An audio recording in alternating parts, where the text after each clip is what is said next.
At good news naman, dodoble na po ang pensyong matatanggap ng mahihirap na senior citizen simula ngayong Enero. Pero may problema pa rin sa pamamahagi. Kung ano at magkano ang bagong pensyon, alamin po sa pagtutok ni Ivan Mayrina.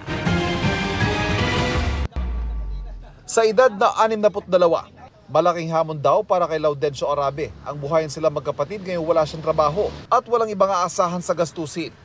Buti na lang at senior citizen na, kaya tulong kahit papaano ang 500 piso kada buwang social pension. Nakakatulong, pero kulang. Kulang na kulang talaga. Minsan muutang lang ako sa maintenance ko, sa pagkain, sa manong ngayon ng bilihin eh. Kaya napangiti si Mang Laudencio sa balita ng DSWD para sa mga mahihirap na senior citizen tulad niya, natataasan ang kanilang pensyon.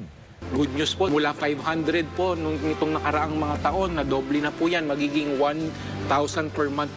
Mahigit 4 na milyong senior citizen ang makikinabang sa programang pinondohan ng 50 bilyong piso. Simula na yan ngayong Enero, pero tulad ng dati, hindi raw maire-release ng buwanan.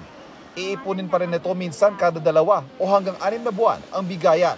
Hindi pa kasi naililipat ang pangasiwa nito sa National Commission of Senior Citizens o NCSC, tulad ng nasasaad sa batas. May directive ang batas na nagsabing within the 3 years, itatransfer yan sa NCSC at gusto ko naming sabihin sa NCSC na ready na po kami. Whatever is administratively viable na ginagawa ng DSWD, ginagawa nila. On our end, nag-aaral kami kasi gusto namin. Kung maaari nga lang dahil sa batas sabi monthly, dapat ibigay mo monthly. Patuloy na ina-update ng NCSC ang sarili nitong database para matiyak na maaabot ng pensyon ang lahat ng karapat-dapat.